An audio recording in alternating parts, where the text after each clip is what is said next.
Ma ci siamo lasciati tinta. Ma po' caso, ci siamo lasciati tinta. Ma chi ce l'hanno lasciati tinta? Quanti di voi sarà capitato di dover mollare una tinta, provocando lo sdegno di tutti i presenti e facendo una figura marrone? Non dite che non l'avete mai fatta, perché non vi credo. Ci siamo lasciati tinta? Nel mito, non è altro che la puzzetta. Quindi, ciasa molla ossa dinta vuol dire hai mollato la toffa?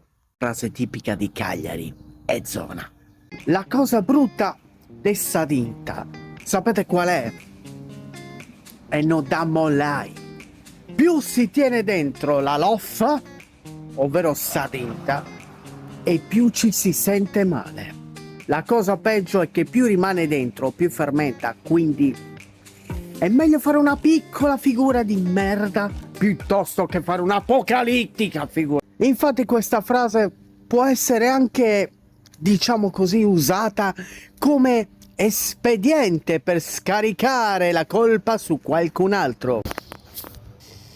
Però queste cose non si fanno, però. Ti capisco e come, però...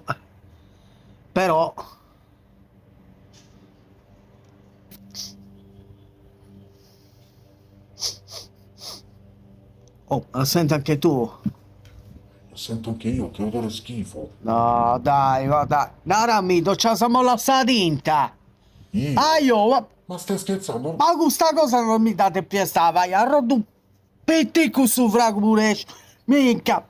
Ma ti cambiamo muranda, sta tocca, oh! In questo modo probabilmente molti si sono salvati da una brutta figura, altri invece sono stati irrimediabilmente sgamati.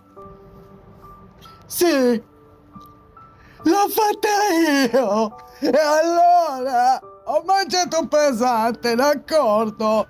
Capita a tutti, perché me la dovete prendere sempre con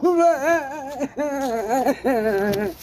Ovviamente in maniera un po' meno esasperata di quella che vi ho fatto vedere. Molti ancora continuano a dirla, altri si dimenticano o non ne sanno minimamente l'esistenza. Dicono il più volgare, ma ci si trova. Veniva utilizzata molto spesso.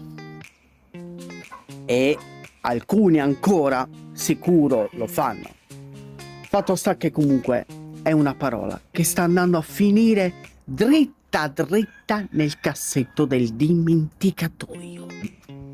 E questo dobbiamo evitare che succeda. E quindi, per favore, ricominciamo in questo cielo mezzo coperto e mezzo no, a dirlo in maniera gloriosa e soprattutto molto ironica. Ma ci siamo lasciati tinta!